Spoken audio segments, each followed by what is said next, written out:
Good evening. My name is Bag Kubicek, chairperson of the Public Works Committee. I'm going to call the Public Works Committee to order at 6 p.m. Tuesday, August 6th. And we'll introduce ourselves. We'll go around the table first, and we'll go around the room. Shane Blazer, sitting in for lead draft council. Joe Egsted, city engineer. Joe Terry, Director of Public Works. Tom Rayom, Alderman, committee member. And we'll sit. Paul Ballard, Public Works Superintendent. Karen Ballard, Park Place Executive Director. Carol Dean, Park Place Board.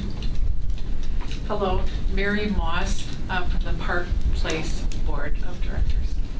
Audrey Bonney, Park Place Accountant. Rosemary Phillies, citizen. Mary Jo Carson. Scott Kellogg, Alderperson. Joan Crady, Little Center. I'm Robert Casper, moving back from the Madison area. I live on 16th Street. Zach Rooney, Mayor. Jenny Beatron, Citizen. Jane Orcutt, Aging and Disability Resource Center. Sue Schultz, City Attorney. With that, I look for the committee to suspend the rules and go to items 4 and 5 right off the bat. Do I have any objections to that? With that being said, we're going to go to item number 4, review and consider approving a relocation order for 3rd Avenue South from Goggin Street to Johnson Street.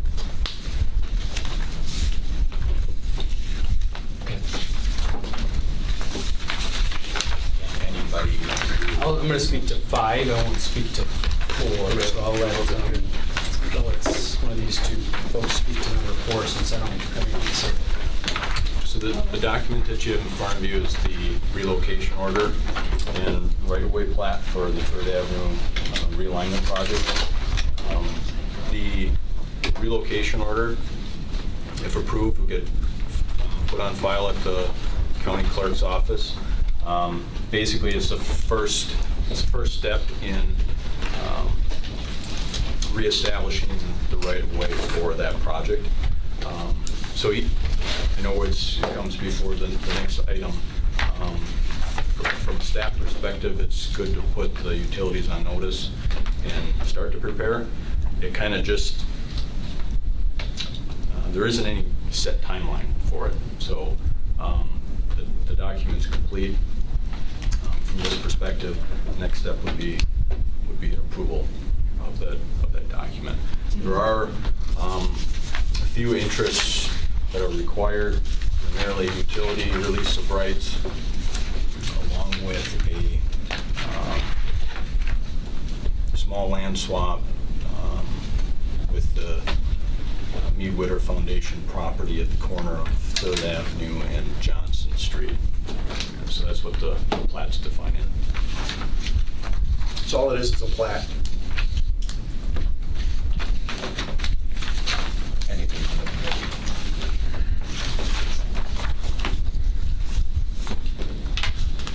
This isn't committing us to anything, it's just, hey, we're thinking about doing it. Correct. Yeah, if this is approved, the existing location could remain for whatever. Right. Well, and I think we can also, in terms of suspending the rules in terms of order of the agenda, we can also consider number 5 as well before we do have a consideration on item 4. So if it's the pleasure of the committee, we can also move ahead and hear what Mayor Brewing has for item number 5. And just for everybody, item number 5 is to review and consider approving construction bid for 3rd Avenue South from Goggin Street to Johnson Street. So therefore, both of these are very much aligned. I'd be willing to, I guess, listen to what number 5 is. Take 5 up first, that's fine. Sure. Review these two. So this speaks to more what Joe's probably going to speak about, but as we're all aware, this project has bounced from Common Council, well, actually originally Finance and Property, then Common Council consideration, and then back to Finance and Property, and then a special council meeting, and then here we are tonight at Public Works. And I think for those that had the question of why it's here at Public Works, it's because the Public Works Committee, the question was raised to me, and I just want to make sure folks are aware that that's the committee that takes up the consideration of letting a bid, or sorry, awarding a contract or accepting a bid. So as has been discussed all along, we're to the point now where we advertised the street portion of the project for bidding. Bids were due last Friday. It was the next step in a variety of multiple step process, really, to see the likelihood of which this project would be achievable, both with the original budget that was established, which was about $1.5 million, of which $1 million was going to come from private philanthropic sources, and just under $500,000 was to come from state grant. And the concern all along has been, what is the cost of the street? We had an early engineer's estimate that included a smaller scope back in 2014, and then Jewell and Associates put together a engineer's estimate based upon the current scope. And the scope, I'll let the engineer talk about the current scope and how we arrived at why we let or advertised for bids a scope that we did. But in effect, this is, there's the reversion of the property that is on its own track outside of this project, and then there's the street portion. So we were concerned about the nature of this, given we were going to let this project for bidding in the middle of a construction season, well outside of normal construction bidding process. We were fully aware that that could have a material impact on the project cost. And at this point, as you see on the bid results, there were only two bidders. One that was willing to construct the project yet this year, which would be in compliance with the state grants expectations as we know them today, and then another bidder that came in and said they wouldn't bid it this year, but bid it next year, or build it next year, and submitted a bid accordingly. So at this point, I'm very concerned that we consume as much of the project budget as was proposed by the amount that what we're showing that would be required to construct the street. And I don't feel comfortable for a lot of reasons moving forward with the project until or with the estimates that are being proposed here for the street work alone. This has always been viewed as a project that needs to not have impact, but it also can't be negative impact, but it also can't be a project that haphazardly throws together a market and doesn't really achieve the objectives by adding adequate parking off the street in the block that'll be created, as well as what amount financially be available for the purposes of the market. So at this point, we're looking at bids that came in far in excess of what the estimates were showing us. And I don't want to speak too much about that with these guys, but I don't feel like the project can proceed based upon the costs of which are proposed for the street portion, and then what will be remaining for the non-market portion. And therefore, am not asking and don't recommend that the committee award a bid tonight, or award a contract for a bid. That we continue to press forward on exploring the options with the state grant, and then with potential other funders or other partners in the project. So those would be my initial comments as it relates to the project as a whole. Committee member. Because the donors are aware of the cost? Yeah, they were made aware. They're interested in knowing what the city's desires are to proceed with a project. They remain committed to the concept and to the project, but of course the state $472,000 is a question mark at this point. I think the way the bids came in help us in articulating to the state that this was really an aggressive timeline and probably not achievable from a efficient cost perspective. That if they remain committed to this project, they may consider extending or be amenable to an amendment to the original grant. But I can't speak for them. So I think the next step will be to, provided that the donors still remain, that one donor was going to consider it, the other donor was still unaffected by the results, other than they agreed that we shouldn't be awarding a project that consumes most of the project budget on street work at this stage. So they asked us to consider, they want to be kept in the loop as to what the committee recommends tonight and ultimately what the council does. But whatever time frame we might want to seek from the state as far as a longer term, if the state's willing to approve an extension of the grant. I'll make a motion that we reject the bids and advise staff to continue researching other cost financing options to the taxpayers to complete the project. Can I just speak to that? Yeah, I would agree to reject the bids without the end part of proceeding with it. I just reject the bids and leave it at that. I'll amend my motion to. So we have a motion to reject the bids in a second. Any further discussion? I guess I'll add my 2 cents worth.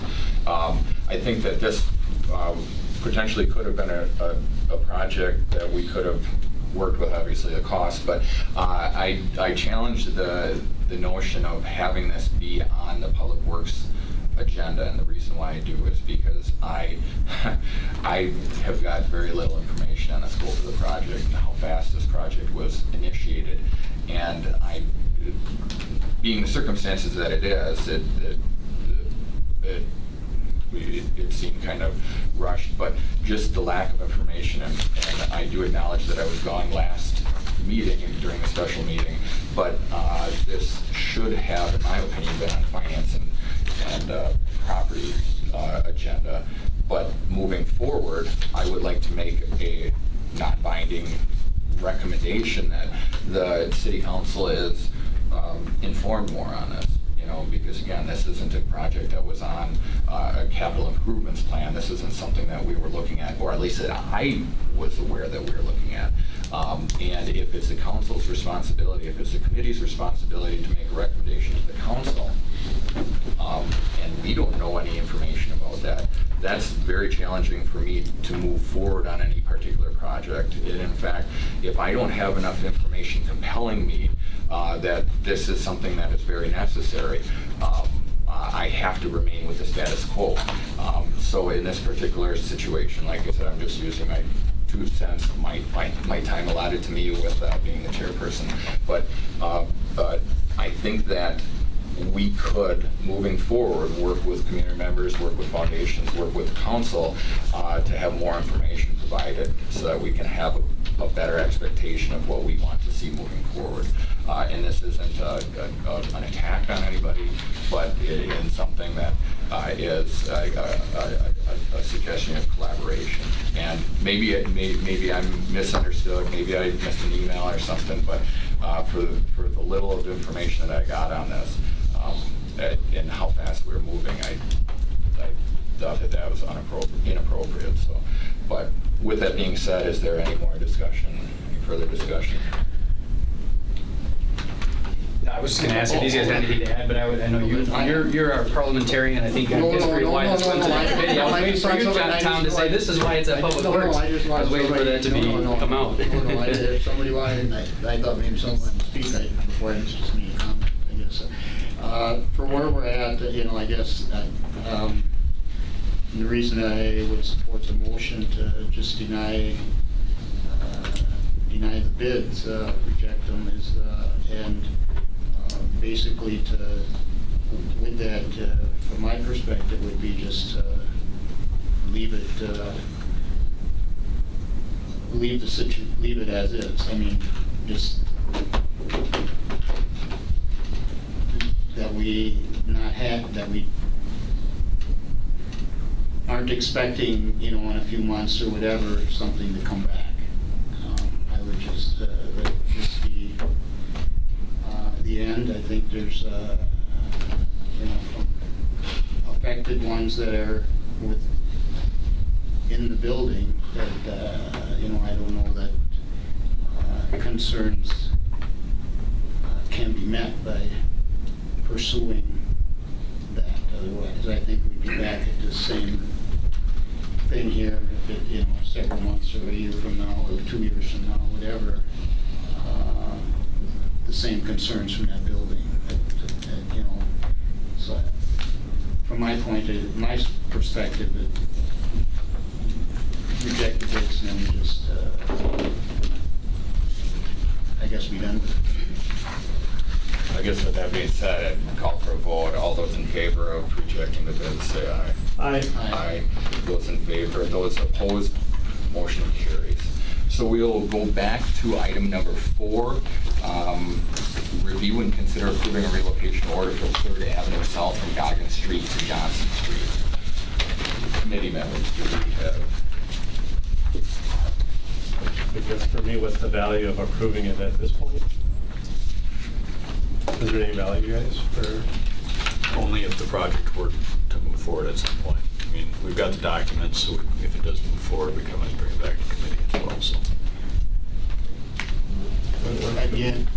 Again, I would vote against it and rather not, just, otherwise if it's there and if it's approved, it's there, all it's just waiting, and I guess from what I said before, on item before, if it's there, it's just waiting to be one of those dusted off the shelf and brought to the table. I agree with that. Do we need a motion? Need a motion? Yeah, I think we've got, well, Just go ahead. I guess if we don't have a motion and it doesn't, it dies if there is no motion in a second. So I'll call it, is there a motion for item number 4? Is there a motion for item number 4? Is there, okay. No hearing no motion or a second to proceed on item number 4, this item dies. As in, Yep. On the shelf. Sit on the shelf. So we will come back to the rules and proceed with item number 2, review and consider approving garbage and recycling services to mobile home parks and residential units above commercial entities, and direct the city attorney to make the necessary changes to the municipal code that would reflect in the spirit of the committee. And the reason why I have this on this agenda is because I rewatched the council meeting, or I watched the council meeting that I was not in attendance, and it seemed like it was picked apart because of technicalities and wordage or verbiage that I had made in terms of striking out the specific words in the newly adopted ordinance. So if it's a case where it was done improperly or incorrectly, it would get remanded back to my level. Therefore, I'm going to give it to the city attorney, and the city attorney can make the necessary changes to the spirit of what the committee wants. So, and I know after reviewing your commentary, Mr. Rayom, that you thought it was dead before, but it bothers me because when I had originally submitted this on the committee floor, it has been 2.5 months, and I received no emails or calls from the city attorney, no emails or calls from the mayor's office, no email or calls from anybody saying that my language in the ordinance amendment was wrong. And I find it's so childish that there are people making very good money at City Hall that are experts in local government. I work construction, and although I do have degrees in local government, I don't do it at a full-time level. But yet, I was accused on the council floor of having it wrong. And that was not the spirit what I brought forth, and I don't think that that was the spirit of the committee that brought it forth to the council floor. So that is why I'm bringing it back here, because I think that it was sold as a technicality, not on its merits on the council floor. And I guess, I don't know, people pretend that maybe I wouldn't watch the council meeting and be publicly attacked, but I guess that's the way it is around here, so. Can I say something? No. Okay, I didn't think so. Yes. So I can be that publicly made me attacked sick. and not say anything.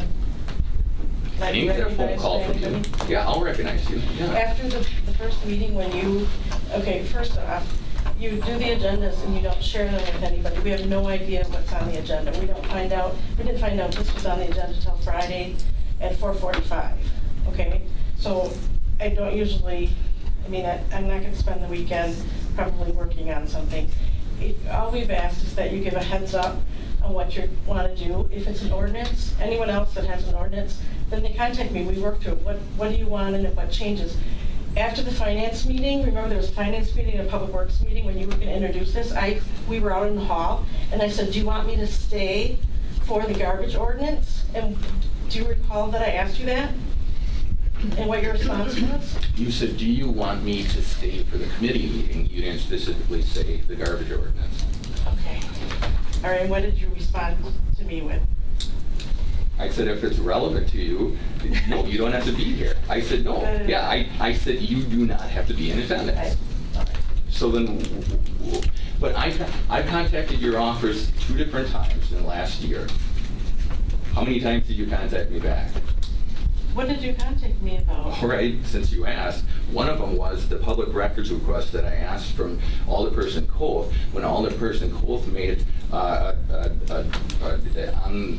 during the committee meeting about an email from HR department. And that was given to you by someone else. I saw that it was. No. And there was another time. Steve gave it to No, you. he didn't. No, That's what he did told not. me. Well, he may have told you that. And the other one, I I apologize. left a phone message on your phone, and do you want me to say it in a public meeting, what it was about? Well, I'm not. I'm going to be the bigger man and not address this, but you did not call me back. So I have 0 communications from your office, so why would I be interested in reaching out if I don't get information when I do reach out? I guess I'm not sure what to say. All I've asked is that when you have items to involve city staff, instead of keeping the agenda to yourself and then we find out about it, we can't prepare, we can't give you information on it. That was my only request. Well, and I may be wrong, but it seems like I am the last to know on a lot of things that happen at City Hall that implicate myself as being a council member and being council president as well. So, I mean, I don't know, I guess it kind of goes both ways, right? I'm sorry, I don't recall. I remember the email thing and that was provided to you. I'm positive of it. And I don't know what you're talking about, the other call. I'll tell you later. It was a work thing? I No, it mean- was an anonymous letter that I received in the mail that was probably addressed to other council members. Well, right, okay. And I asked on advisement, I said, could you give me a call? This is what I received. And no one gave me a call back. I guess I'm not sure what letter you're talking about.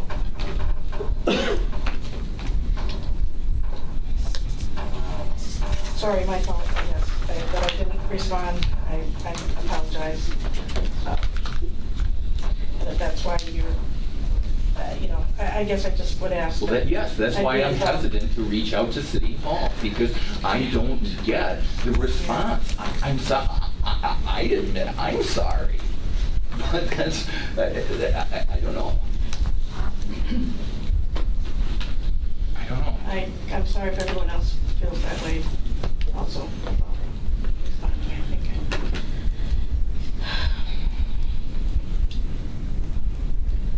And as I said, you went ahead and did the ordinance, and it didn't ask for any input at the time, and I don't know what it is that you want, and so when it came up. I think it was. And actually, clear. there was a motion at the last meeting that basically was defeated, so that it would come back to add more language. That's what happened at the last council meeting, to not have it come back to Public Works. That motion was defeated. There was a motion to have it come back here to have the language change, and that motion was defeated at the council meeting. But, Anyway, yes, sir. There's 2 points. I think the Common Council, you talked about the spirit of your request, about taking the mobile parks out and so forth. And there's a long discussion with that, as you heard or read, saw. But the Common Council still voted on the spirit of your request. I mean, there was discussion, we said, if this may not change, this wouldn't change the ordinance. And so there was a vote then. And so it was a vote to turn it down. And my concern is, this is my concern with regard to opening up the mobile parks. To me, it's a business. Someone owns, there's 5 mobile parks, I believe. Someone or a group of people own those parks.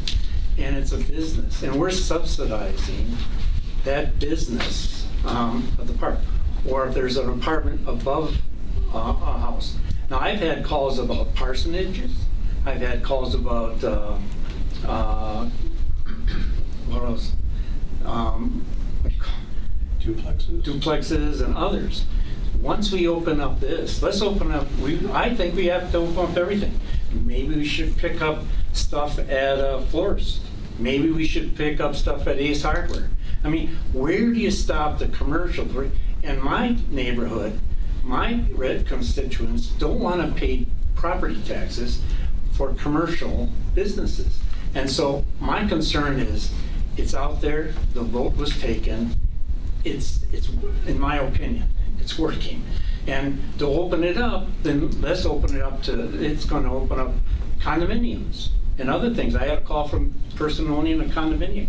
I pay property tax, and it opens up Pandora's box. And I think there was a lot of thought that went into it over several months.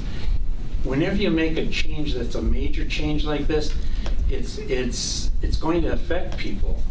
And if we open up to more commercial, there's going to be tip charges. There's probably more personnel. Maybe we have to order another truck. And maybe we should put on a referendum, does the taxpayer, property tax, want to pay for commercial garbage and recycling? And put on a referendum. I guess I know what the answer will be. So my point is, I think we voted on the spirit of your concern. And the ordinance was accepted the way it was. And I understand the wordage and so forth. But, and I'm not going to get into context. That's irrelevant for as far as I'm concerned, because the Common Council voted on that ordinance. And I think if you venture down this journey, then I want to open up to condominiums, I want to open up to parishes, I want to open up to businesses, and then I guess you're going to have people showing up, not only from the mobile park, from the neighborhoods, wanting, where's the money coming from? And so I just want to lay that out as my opinion, that I think it's going to open up Pandora's box when I think it's settled, people are adapting to it. And like I said, any change you're going to have, it affects people differently. It does.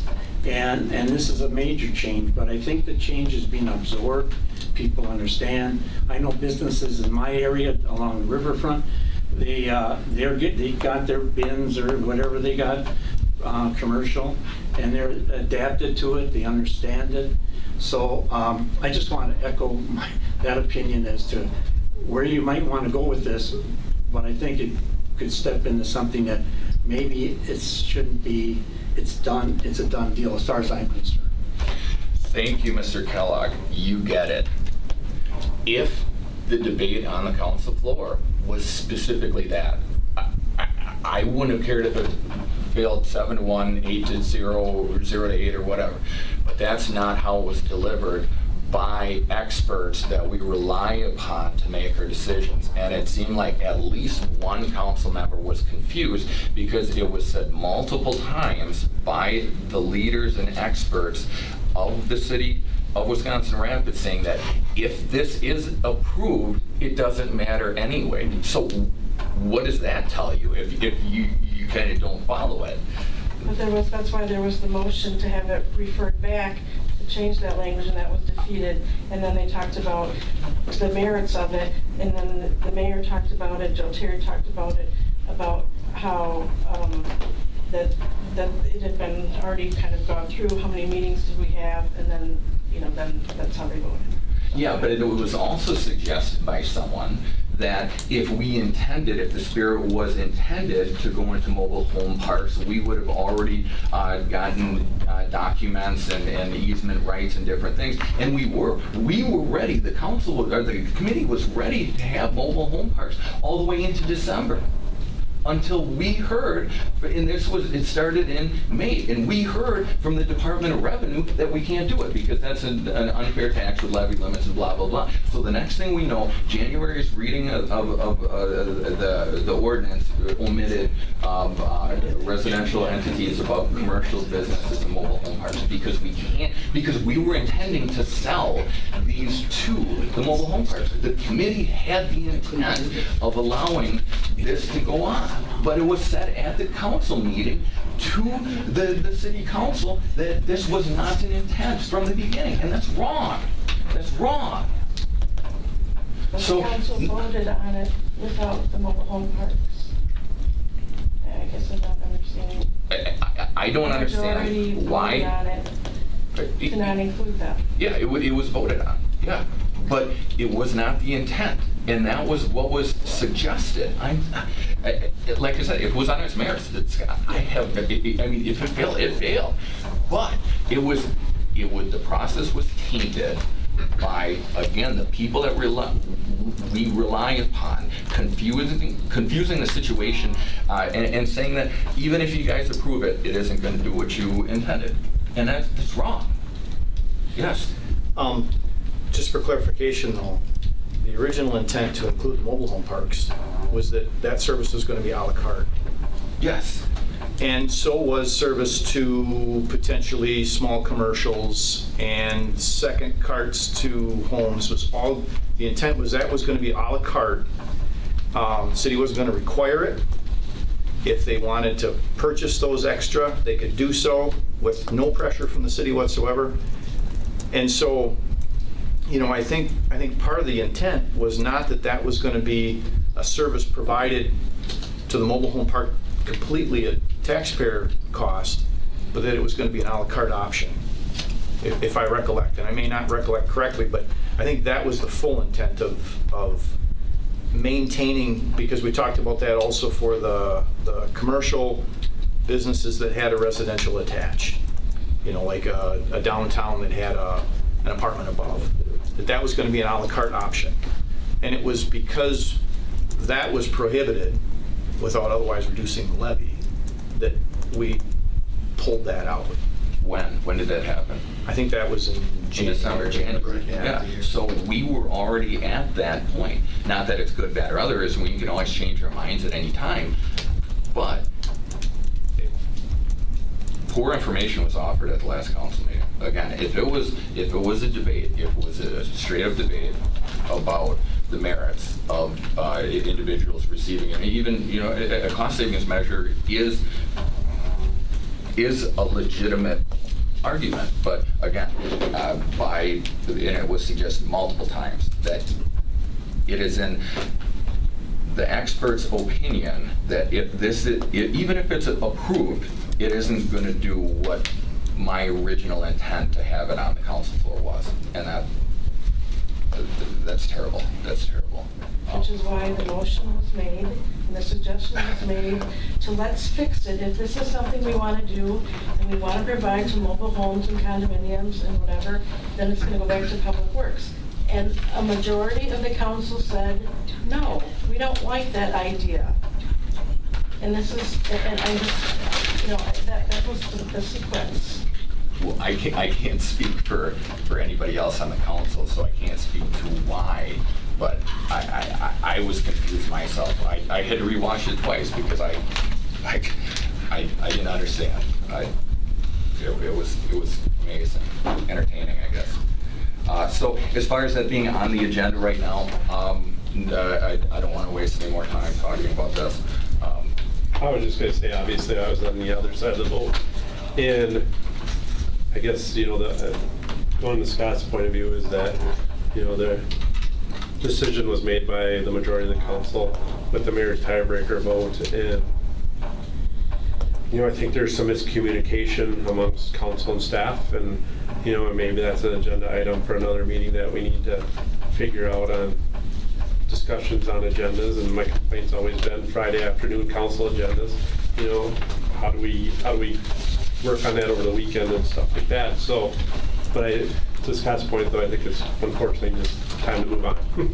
You know, it's just time to move on and let it be the way it is and see how the dust falls. And I'll quick interject. I don't have an intention of rehashing this every single month. So whatever the pleasures of the committee, you know, I will move on. So if there's a motion to send it, if it dies, I'll call for a motion to times or whatever. I'll go with what the council did last month. I mean, that was, Wasn't my opinion, but I agree. You know, it's how did it end up? The vote ended up falling out, and so we don't always get the vote that we're interested in. And I was on the wrong side of the vote that time, and I'm ready to move on too. So I'll call for a motion. Is there a motion on item number 2? Is there a motion on item number 2? Is there a motion on item number 2? With not hearing any motions, that item number 2 dies, and we will go to item number 3. Or should we? Yeah, we'll go review and discuss storm damage and cleanup efforts. Is anybody still here for that? We do have anything. Did you get the email from Paul? Can you plug that in yours? I'll forward you the email otherwise. We can get the map up.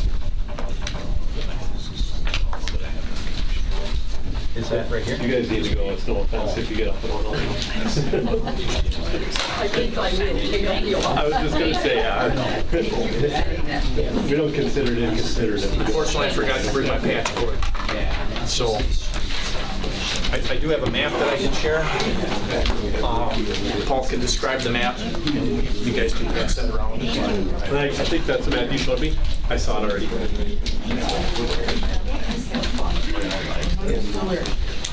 He doesn't have an HDMI on his.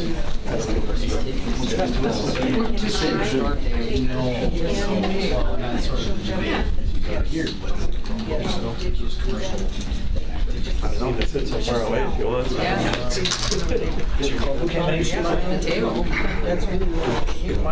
What is that? Yeah, that's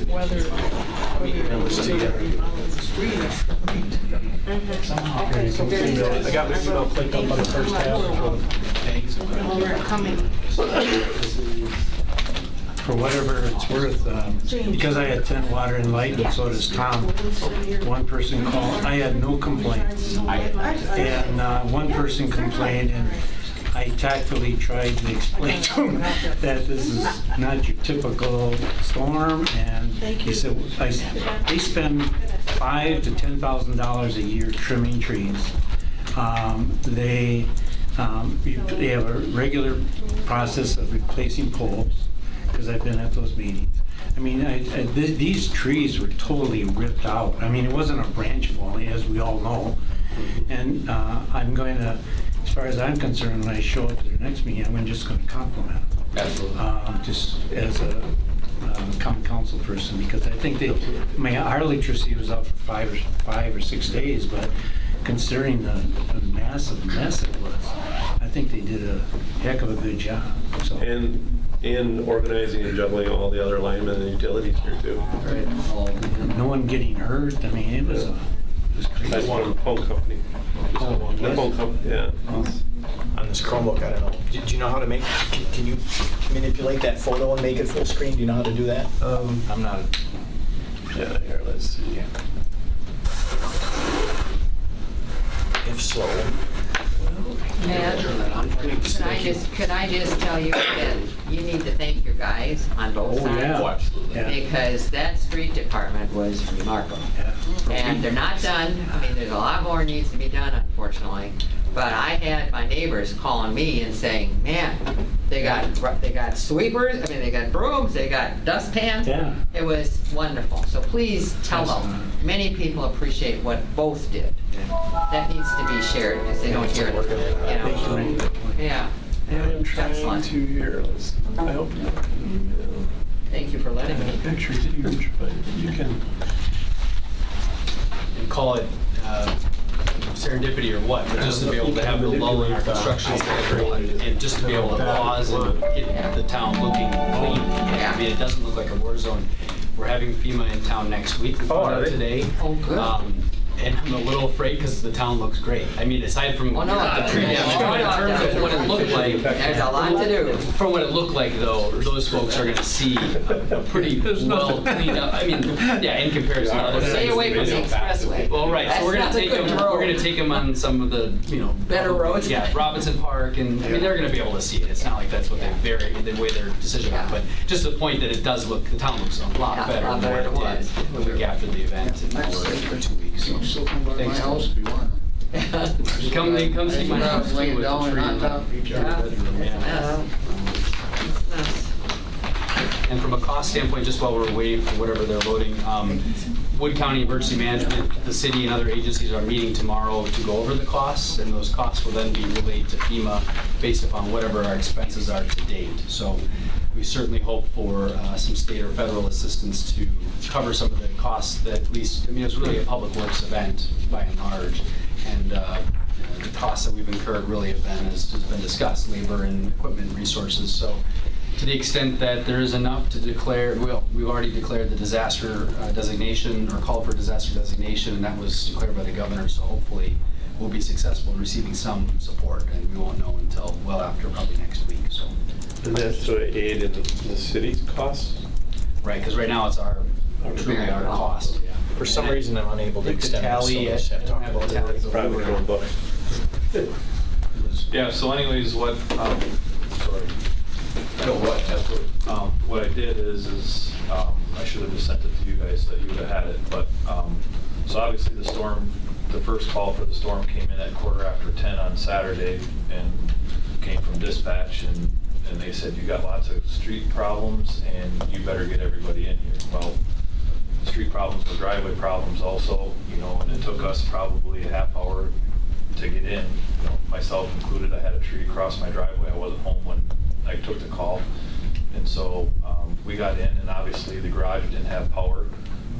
And that's one of the only city infrastructures that doesn't have a backup generator, built into the system to automatically turn on. So we have some mechanisms in place, in the building to, get out. So it took us a little bit because, of course, I haven't used it in multiple years or whatever. So it took us some time to get out, but we got out. We first hit the streets with 9 different crews. And the major objective, because obviously, as everybody sees every day, we had trees down on the expressway. And so our first objective was we had 4 pieces of equipment with saw guys with them and opened up all the state highways. From the state highways, then we opened up the arterial streets. Once the arterial streets were open, we then hit residential streets.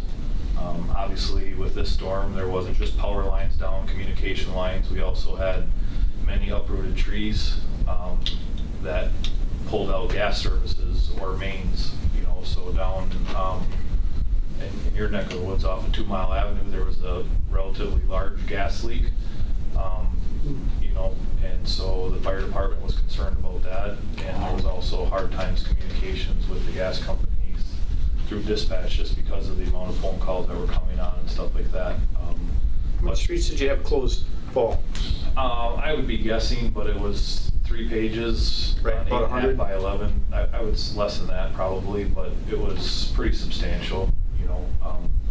We didn't do anything special. We simply took the 6 envelopers that we had and 2 tractor backhoes and a little loader and pushed the stuff off the street to get it operational.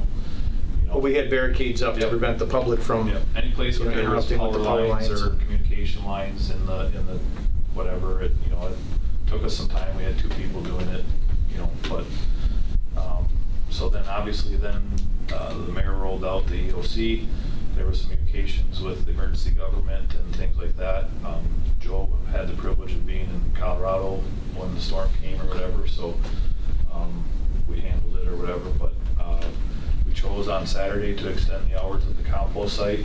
Found out the hard way that one of the compost sites was actually closed because the gatekeeper had a personal issue with a tree on his own home and just decided to close it, so we just opened it and didn't have it manned. The east side, we had the tenant stay long or whatever. Then on on Sunday, the mayor approved opening the compost site. I think on Sunday we had close to 1,200 people come through just the east side. So that's pretty much double what we do on a normal day just on the east side. So, and obviously we had one hurdle because we had the National BMX race there the next following weekend. So we couldn't expand our site. We had to hold true to what our plan was for them because obviously we had a lot of people coming in from town. I guess the plus side to it was the week prior to the storm, Kafka Construction, which does our grinding of our brush, happened to be there and had everything ground, so the site was virtually empty. So we lucked out on that. Not planning, well, it was planned to be empty for the BMX, but it wasn't, I mean, whatever. So we then had both compost sites open through the weekend, Sunday, from 7 to 7, because our crew then came back in on Sunday to start to open up infrastructure that was closed. We communicated with Water and Light the best that we can. Obviously, Josh Elliott, who's my counterpart over there, had his hands full with the multiple situations, you know, both in Rapids and outside Rapids, but we talked as much as we could and followed behind both them and Solaris as soon as they were to get their infrastructure out of the road so that we could clean up the brush and things like that that was within the road. Starting Monday, you know, they had an area north of the expressway and so between 8th and 16th north of the expressway, so Daly Avenue to Chestnut, that was relatively clear already from the different utilities, so we started picking up brush in that area. And then also on the west side, we had one of our machines that has a grapple on it and trucks and stuff like that. Started making phone calls because obviously, if you all can remember, and I think it was June 15th of 2001, we had a similar storm. I have the privilege of having guys that have been here long enough that went through that also, and they made suggestions on how they did it back then and were successful. So we started making phone calls to all the local truck dealers because back then Jim Borski got a grapple truck, you know, logging truck with a grapple on the back, and they simply just picked up piles.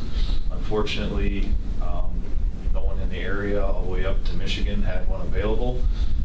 So then we went plan B, looking for rubber tire excavators with thumbs on them, rubber track excavators with thumbs on them. So we currently have, well, at the time, Waterworks and Lighting Commission obviously was still trying to restore power, so they were using theirs. So by Thursday of the first week, they were able to come aboard and help us out. We also had Wood County Highway come with a rubber tire excavator on Wednesday. And then we have since rented 2 track machines. So currently our operation is 4 machines with thumbs on them. Each machine has 2 trucks with them. And then we also have the Parks Department is out with their boom truck. You know, we obviously have a lot of damage to the parks, but we haven't really started on that. Our first priority was to clear our infrastructure to make everything operational again, so getting stuff out of the way. Once that was complete, the first plan was to eliminate any hazards. So if there were city trees or trees that were hanging over the streets that could be a hazard, you know, whatever. Obviously, there was lots of people calling. We did not, except for one, take anything out of the wires. There was one of the communication wires where a communication person was available and was there to see it, but they did not have a bucket truck available. It was on 16th Street, so we wanted to get that opened up.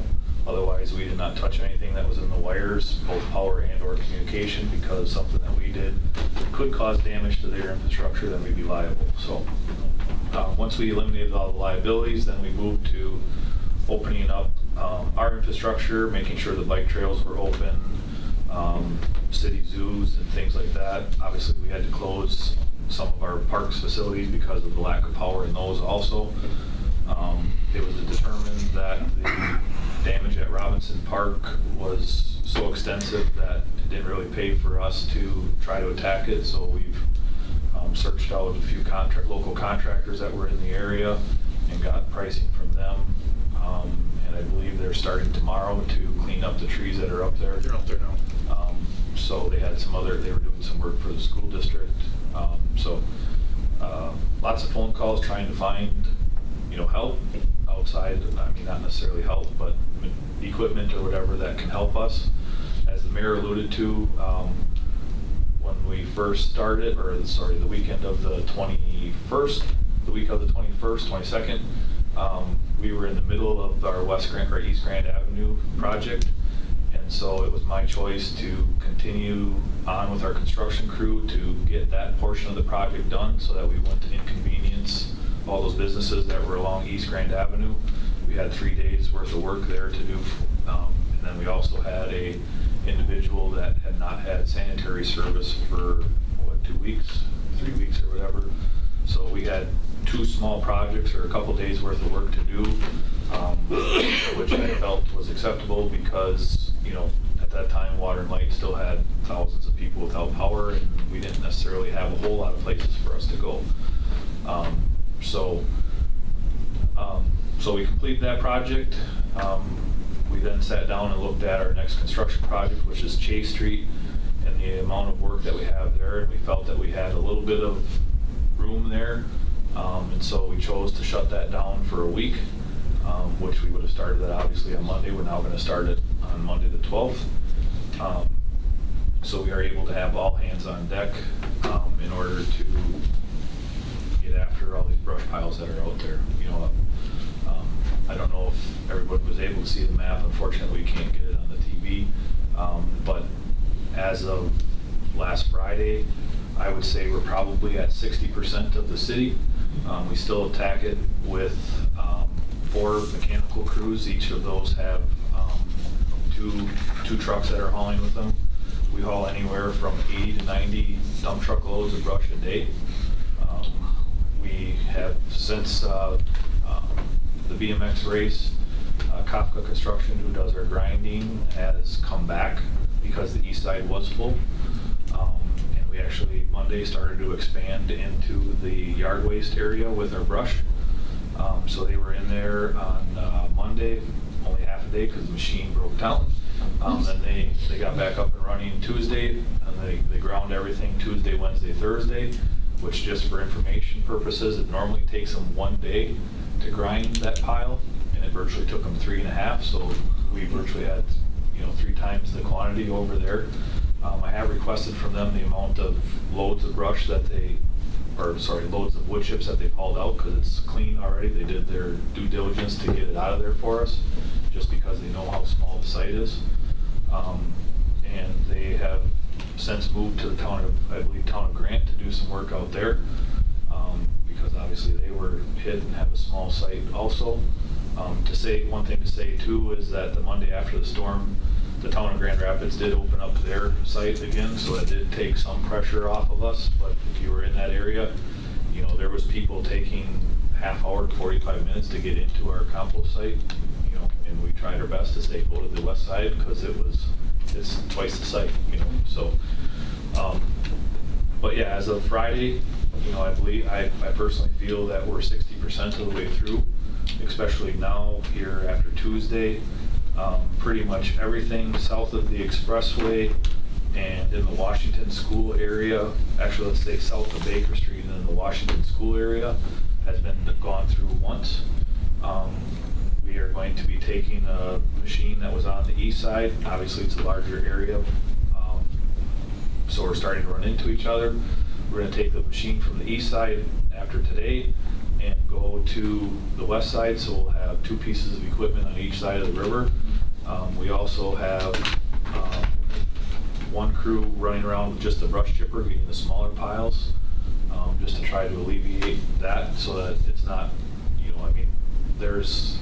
it took us 2 days to do the Washington School area.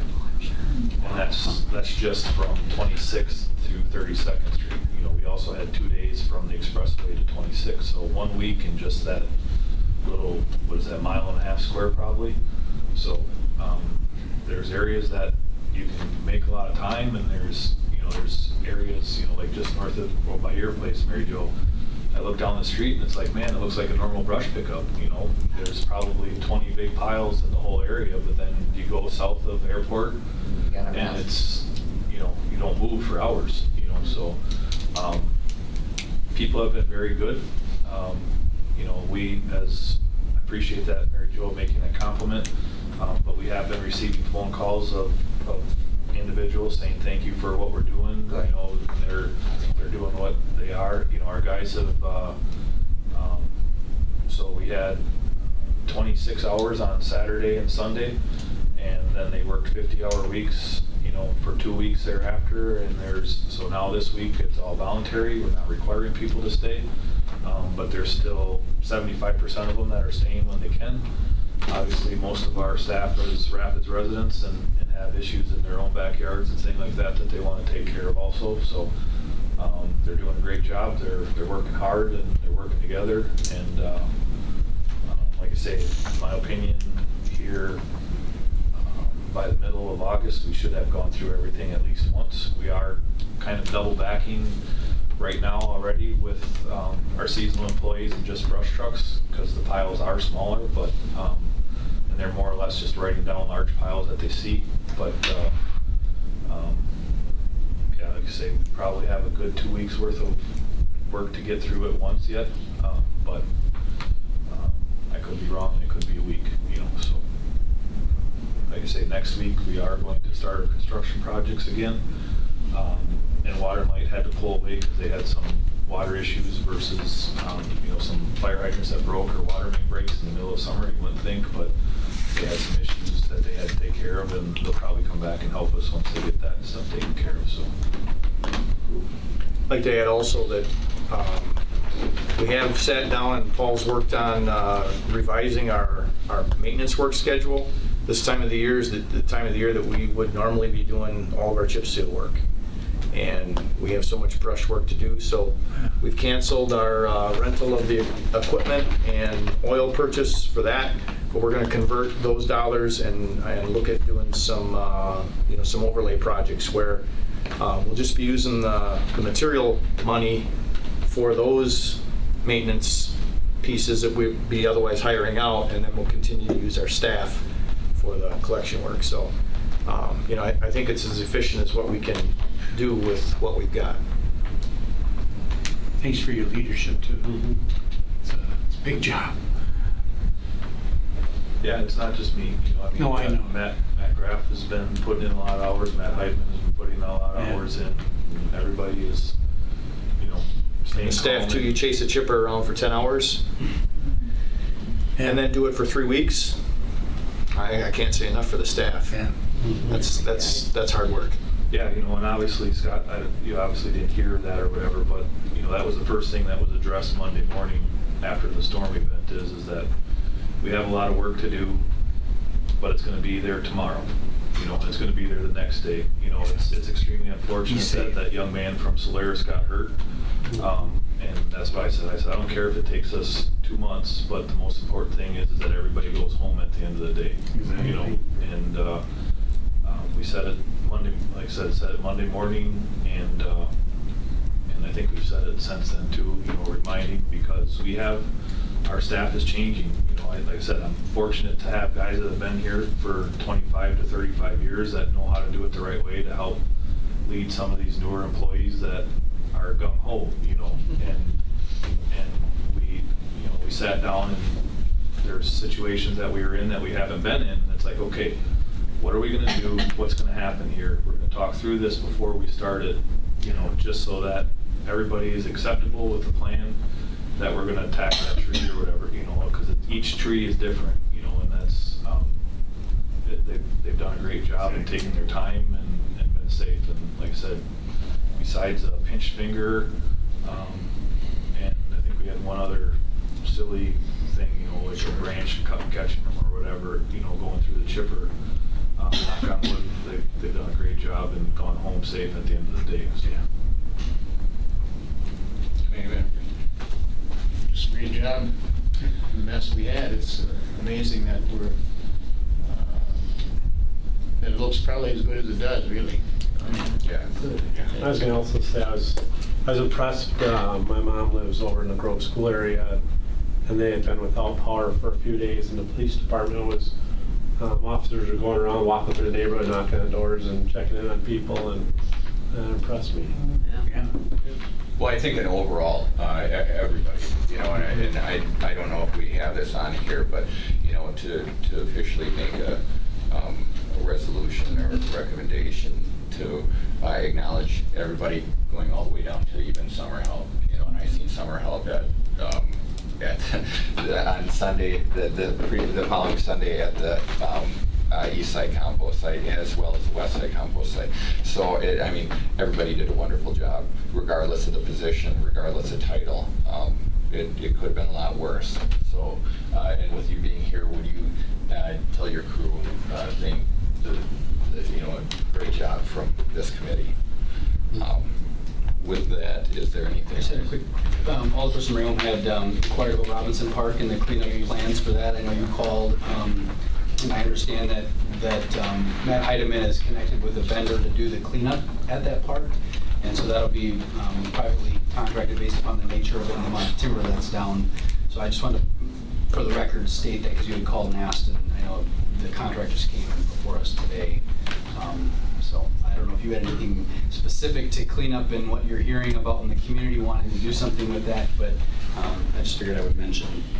Yeah, and I was either going to debate and say something here after the meeting about that. I've been contacted by a few people of what to do with Robinson Park. Got hit. Actually, it was 6/11/01. I do believe because it was 3 months before the 9/11 disaster. That's right. In the country. Anyway, people were interested in, you know, how many trees Robinson Park at one time had. I mean, there's still, if you look there, there's still a lot of trees standing. Well, we'll see when they get done because there are a lot that are tipped that'll probably come down too. So, but there were lots more trees. There were many lost back in '01. So the concern by some is that if we could somehow to look at what can be done with Robinson Park to bring it back to what it was in the future.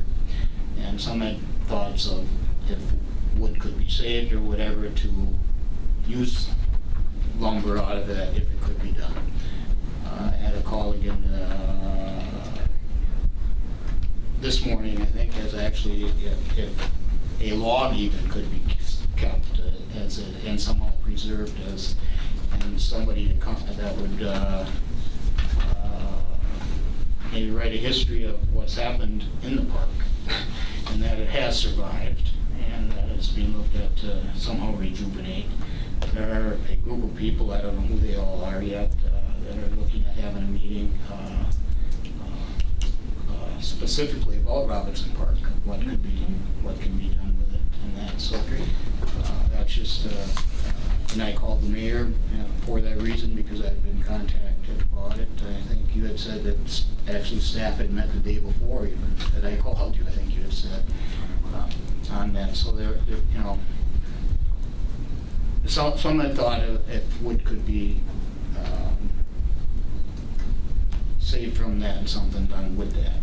You know, band shell that's been there for I don't know how many decades, right off the top of my head, and that if you know, things could be used for even updating things, not just necessarily building new. But anyway, to make a long story short here is that there are people that would like to look at somehow rejuvenating Robinson Park. It actually was at one point in time probably was the jewel of the city. There were a lot of events that took place out there from different, many different organizations had picnics out there. Car shows, Labor Day events. I mean, you had cook-offs out there at one point in time. Even, so many different things did take place out there. It was a beautiful park. It was, you know, it was used a lot. And actually, some people that live in the area have complimented even the number of people that have been using the disc golf that has been put out there. And that has actually been a benefit to the park there. So thank you, Mayor, for reminding me that in case you had more to discuss on. Well, I was just going to add to that. It'd be nice maybe if the Park and Rec Commission would put that on their plate. Because through this strategy, maybe opportunity to change the park or uses for the park or improvements in the park can happen now. And with additional tree planting or types of trees. And, I just think, because of the amount of trees lost the first storm and now this one, we're kind of getting a blank slate again. Maybe do something there. Anything else? With that, we will go to item number 6, review and consider approving a change order request for East Riverbank Phase 2 steps and balcony railing. If you're tired, you're exhausted, you can get going. Yeah. He's a young man, yes. So, with that, what is this change order request? During the bidding phase of the project, it was realized that part of the balcony was within the 100-year flood elevation of the river. And so it prompted having to raise the balcony up above the 100-year flood elevation. That resulted in the need for concrete steps and hand railing associated with those steps. The balcony still has ADA access to the north side of the balcony. The steps would be placed on the south side. The contractor has the following pricing for the steps and the railing, totaling $25,002. The current project cost estimates show that funds are still available within the approved budget to pay for this change order, and staff would recommend approving it. Committee, any discussion?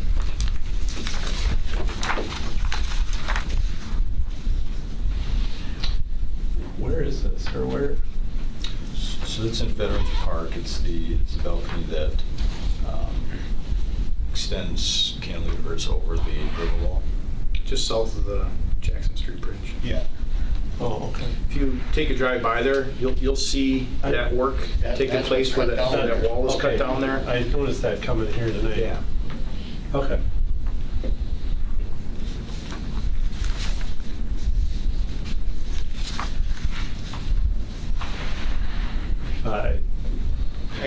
I guess for where we're at, and some, have had disagreements, I guess, with with the project and different parts of it and whatnot, but I guess unless I can be showing different tonight, is that I guess we've come to this point that this is something that we have to do, I guess, to continue on, so. Yeah, I agree. So if it's with the project cost, whether, I think my feelings are clear on phase 2, but it's within the approved majority vote of a project and it's within the cost, and it's time to go out and make the order, and obviously we need handrails for safety and steps. And Well, what I don't understand is how come we keep on getting more costs and getting more change orders? 2 months ago, there was a cap on the river wall, something or other, that got missed or something, and how many more of these are we gonna get? I mean, and I'm not necessarily suggesting that there was any malice or anything, but I mean, it's like, we gotta get to the point where enough's enough somewhere. We just can't do a project and well, now we gotta do this and we gotta do that, and, is it, because if you go down by the bridge that connects Bell Island to, is it 2nd Street there, 1st Street? How terrible that curb and gutter is. Now, is that gonna get thrown into this project too? Because we've got a nice bike trail that goes along there and nice fence, and it looks nice, but the road itself and the curb and gutter is, I don't even want to bring it up because I don't want it to be a change order now, but it's an eyesore, you know, so is that going to happen sometime in the future? Where do we draw the line?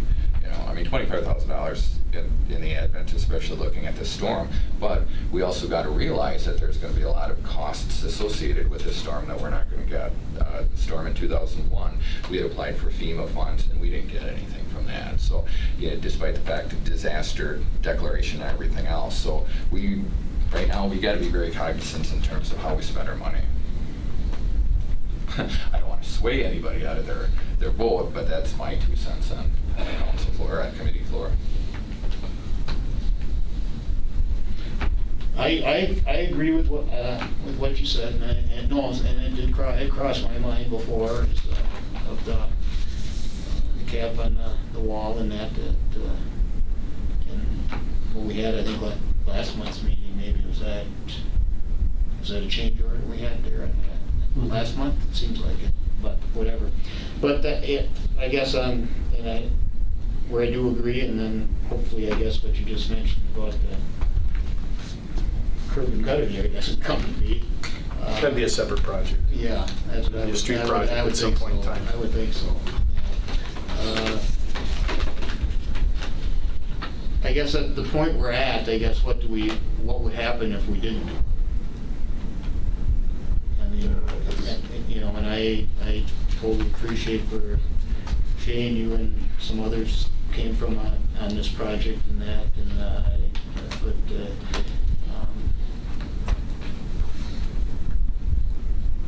I guess this is one of those that I guess, like it or not, it's one. It's to, I guess, use the thing. We got to bite the bullet, I guess, to move on and do it. Anybody else? You want to make a motion? I'll move for that. And I'll reluctantly second it, just because, yeah, we're in the project and it needs to be done. So we've got a motion on the floor, a motion to approve change order request for East Riverbank Phase 2 steps and balcony railing. Motion and a second on the floor. Any further discussion? With no further discussion, all those in favor say aye. Aye. All those opposed, nay. I say nay for the record. So motion carries 2 to 1. We will move on to item number 7. Review and discuss approving recommendation to convert 6th Street South and 7th Street South between Apple Street and East Grand Ave, and Apple Street between 6th Street South and 7th Street South from one-way to two-way traffic upon completion of the East Grand Avenue project. And for a little bit of background, if I can remember, the committee had made the motion and approval to make these one-way streets at one time prior to the construction, but we had suggested that it was only during the construction season, so that prior to that no one would get tagged. So forgive me if I'm incorrect, but is this a formality that we need to move forward to correct that, what the ordinance says, or is this completely different than that? This is a little bit different. Okay.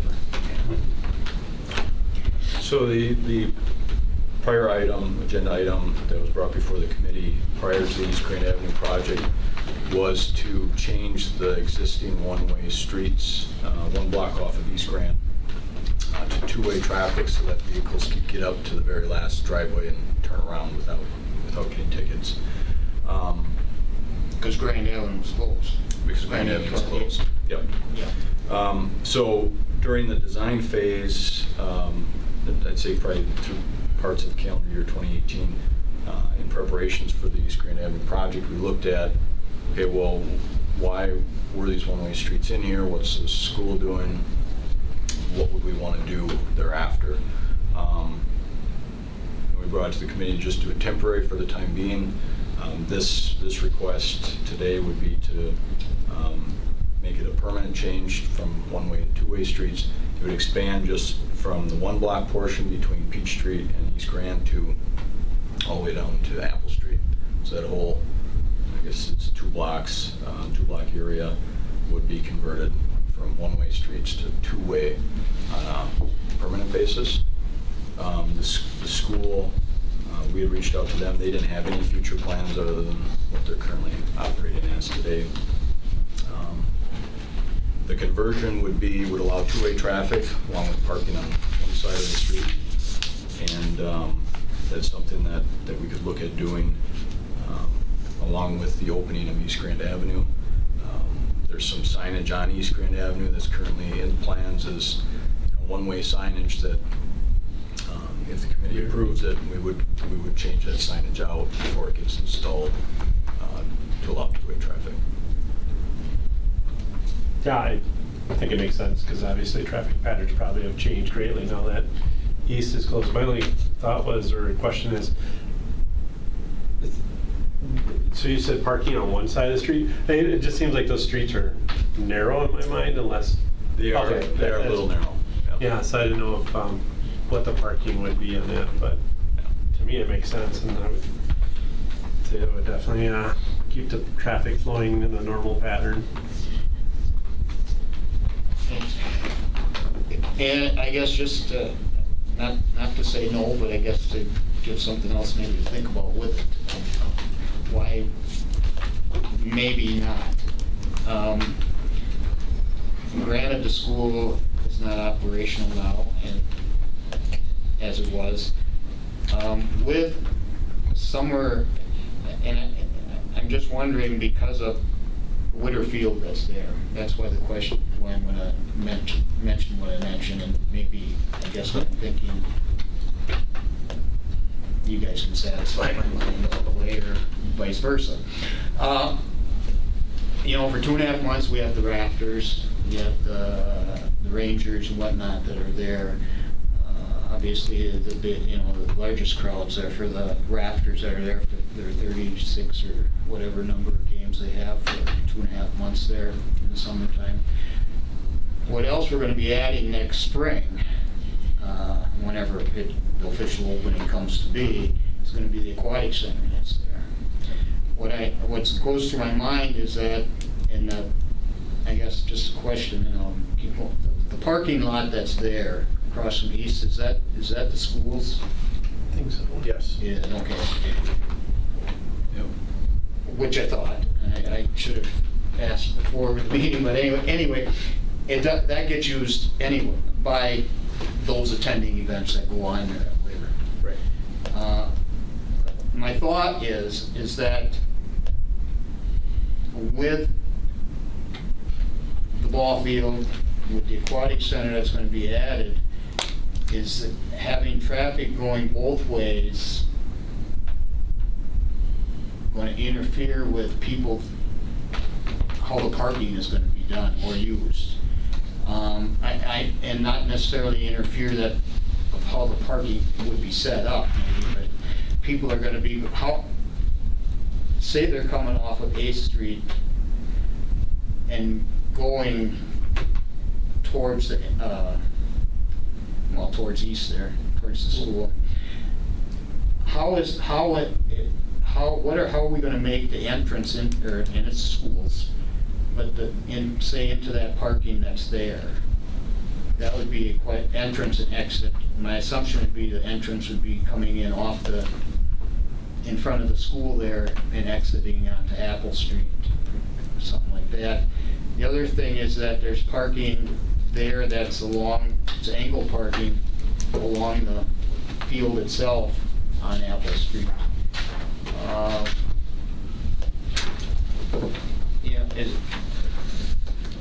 I'm assuming that will stay, if my memory's right, with the aquatic center. Yes.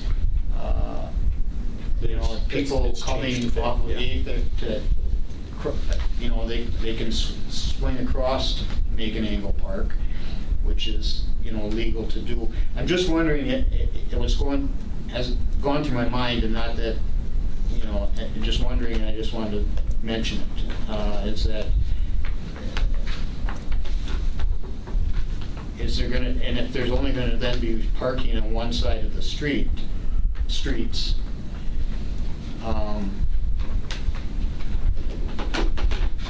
people may be coming to hoping to park on the street, but they're gonna come from the wrong way to park on the street.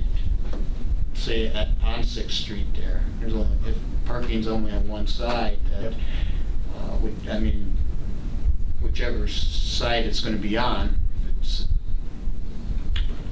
I think If it's a the school side, benefits, you the know. benefits of two-way traffic on Apple far outweigh the detriment of parking on one side. People figure out real quick that they need to turn around and, you know, where the parking is. But that access on Apple Street, you know, because the school is not active and you don't have that one way, there's a lot of confusion right now. You know, people drive down Apple Street and all of a sudden they go past 7th and now they're going the wrong way. I mean, I think for access to the rafters, access to the aquatics, even access to the school for, you know, events that the school does have at that building, I think that two-way traffic on Apple is really going to be a much better traffic flow and ease of people to get where they're going. And like I said, I wasn't really necessarily opposed to it when I brought it up, but it was just, as I read what the referral was and I, you know, looked on the computer, I think it was on there, somewhere I looked at this or whatever, just, there were questions that were just raised in my mind with, you know, with the activities that went on there. You know, just so that this, in my mind, just so the school wasn't not functioning as the school, wasn't just the reason, because of, you know, other activities that go on at Witter Field there that, and it's going to be, come next summer, it's going to be more heavily trafficked and used, hopefully, for sure, with the aquatic center there available every day, and then, you know, 36. New tennis courts, I mean, it's The tennis going court, to be a busy area. everything that's there, the shelters that are going to be there. There's also some parking on site. 36 games or whatever with the rafters. I mean, it's going to, could be a very busy area several days. So that it was just not necessarily a red flag, but a flag that went up. But is it what you know, concerned of changing parking? Yeah, so there will be some parking on the west side of the tennis courts. There's also kind of a staff parking lot just south of Apple Street, kind of next to the rafters fence. There's also a stormwater management area that segregates those two. So yeah, it is going to be a lot different there. But again, I think that two-way flow is really going to enhance ingress and egress to that particular area. Would the stop signs stay as they are? And I guess the ones that I meant. Well, Peaches through and You'd have to add one to 7th. On Apple. 7th and Apple, as what? As I yeah. that, and then the stops. Well, they're there now, but up on Peach and 7th, where it's going north on 7th, there's a stop sign there. Right. Peach is a through street. Right. To 6th Street, there's a stop sign there on 6th.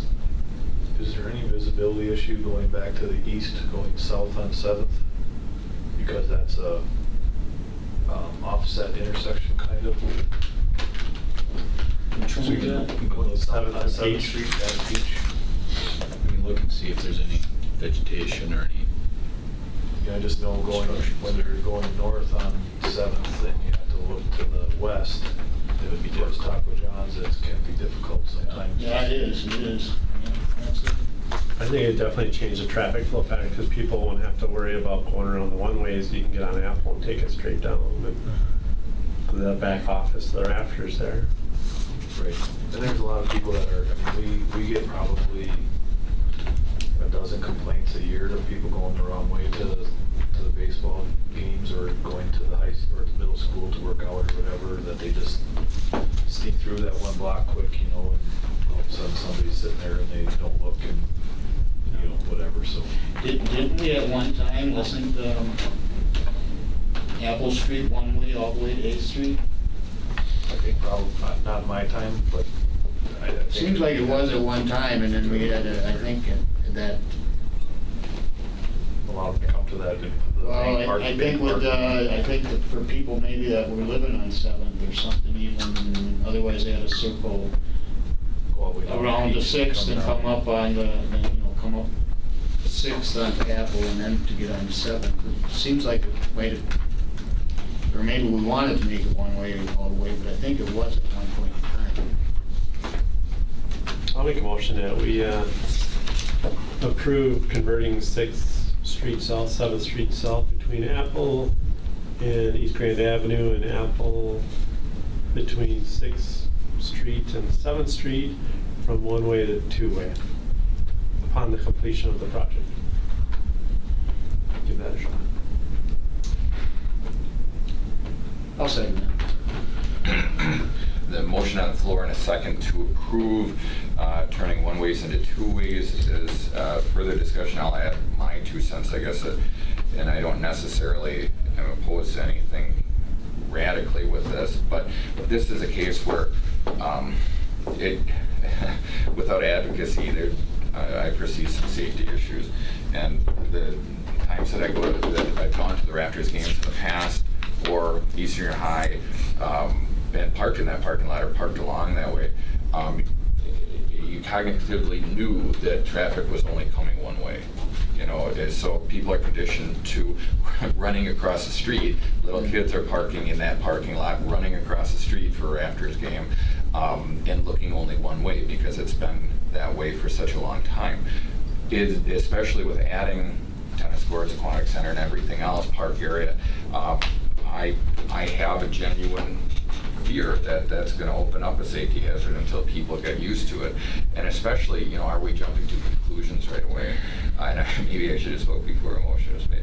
But it's a case where in the referral it says engineering staff has reached out to the school district for future plans prior to making this request, and no plans were available. In 2 months, in a year, if now something else changes, whether there's a development or who knows what could ever happen with Eastern High, now how do we change it back? Can we change it back? Is the city in a position of changing it back? So again, sometimes, in my opinion, I'm saying this preemptively, I'm not saying it's specific, but sometimes local governments are kind of got the cart in front of the horse, and we can always change this. But I guess I've never been contacted about a resident specifically for changing this from one-way to a two-way, whereas there's a whole bunch of other issues that we should change as an organization. So. And Yeah. No, I appreciate the comments because then I hesitated on seconding it, which I did, but that was another concern that I had, was the one way of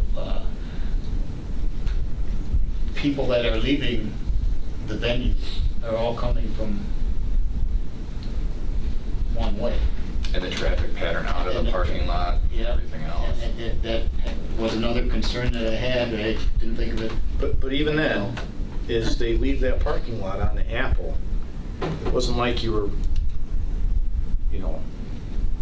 if you're gonna run out to 8th Street, you need to be in the same lane if this succeeds as you did before.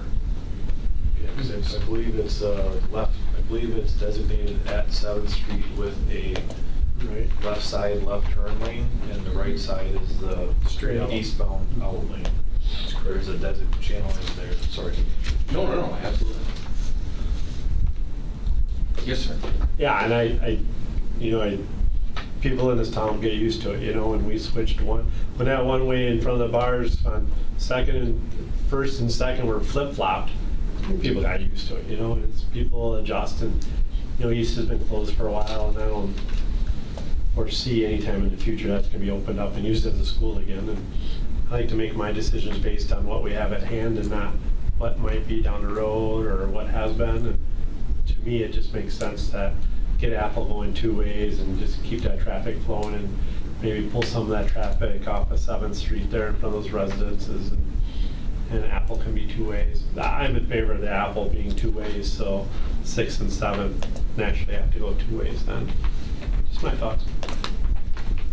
So just moving forward, then, Joe, what would we do for the on-street parking? Because obviously the street is narrow. I think about the winter time. And alternate street parking too, we're gonna run into that problem. Yeah, there would be an issue with alternate side parking. We On, one day off. have, yeah, we have a few other streets like that where you can only park on the one side, so it's one day on, one day off. Could we make it where there's no overnight parking by chance? Just because the street is narrow and you go through and we're 18 feet wide. I mean, obviously it's not part of the discussion now, but for moving forward. We can certainly visit that. I mean, we don't have the ordinance language in front of you I yet, was so gonna say, we this still will need to take- draft it, so. This will take an ordinance change. It will. Right, so I mean, I think the biggest thing now is that Joe's bringing it because they're starting to do the restoration on that phase of East Grand Avenue, so, you know, we can save money by not installing the signs on East Grand Avenue, and putting the right signs in place rather than paying somebody to put the sign in. And then after the contract is done, we go through and pull it out and switch it, you know, I mean, I think that's what the intent is. I'm speaking for Joe, obviously, but. I mean, it's been on our plate for a while now, and it's at that point where we need to decide if we're going to or not. And I don't foresee an issue with it at this time, and if down the road something changes that would dictate, hey, one-way traffic would be a preferred situation out here, that we can change it back. Yeah, I don't see any issue either, you know, obviously, it's just the fact of plowing snow with a narrow street in the winter time, that's my only concern with it. You know, obviously, there's some pavement marking that will have to be removed and done, and probably maybe, depending upon what we decide, a good area for center line painted versus not painting it on a residential street. And we could potentially talk about no overnight parking November 1 to April 1 or something like that. Even just get rid of it. We used to have no parking overnight, you know, and then it went to over their alternate side, whatever else, and, yeah. But. Another story. Yeah, another night. So we've got a motion on the floor, a second, to approve changing, converting 6th Street South and 7th Street South between Apple Street and East Grand Avenue, and Apple Street between 6th Street South and 7th Street South from one-way to two-way traffic upon completion of the East Grand Avenue project. And for anybody in the audience that's confused, it's the one-way streets east of East Grand, East Junior High building, or the old East Junior High. So with that being said, call for roll call, or, call for a vote. Or if this passes, the ordinance will be written and brought back next to. Right, so what we would do. To council or to? No, it comes back to committee. Committee. Okay. What would happen is we'd sit down, draft the ordinance, have the city attorney review it, it comes to committee for review, and then there's 2 readings at council. Unless it's unanimous on the first reading. Okay. You know, that's one, maybe it's for further discussion on that, but that was one of the things in terms of having 2 readings, is that there really shouldn't even be an actual floor vote on there. It should be kind of a straw poll, and the presiding officer should say, is anybody in opposition? If this is a unanimous vote, then it'll carry the first reading, but the second reading, that was one of the concerns that you had on the council floor, because it does sound ambiguous how that process is. But even if this fails tonight, because I intend to vote no, because I've got a premonition that, and God forbid if someone gets hit there, this is a safety issue. But even if it fails tonight, the council can still pick it up, you know. Like the council has done in the past with stuff that we have voted against. So just for, I guess, clarification on that, but I don't know. So any further discussion? Well, okay, then for, I guess my original question was that it'd come back to the committee, that, you know, if the motion would was to pass this evening, that the ordinance will come back and, because there are feelings I have that I agree with what you're saying, that. How much of a time frame are we talking about on this? I mean, do we have to have it? Can we postpone it 1 month? But you're talking, come back to committee. Project's gonna be done by then. Yeah, project's gonna be, we're gonna be plowing snow, but by the time we make a decision. How come this is always last minute stuff? You know, if it's been on the radar for a while, this is what really bothers me, because now we either have to do it or we don't, you know? I think quite simply, we're doing the best we can with the staff we have. We are juggling a lot of balls, and it's impossible for us. I mean, we're doing 7 years worth of projects in a year. You know, we're doing the best we can to keep the things on the front burner that need to be on the front burner on the front burner. And, you know, I apologize if you didn't get an extra month or something, but like I said, we're doing the best we can. And if you want to leave it as is, kill it, we'll leave it as is, and you know, it's just, it warranted a review, and the engineering department performed that review, so.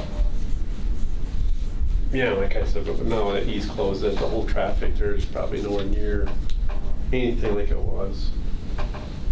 Yeah, I mean, I'm in a situation where we can always change it.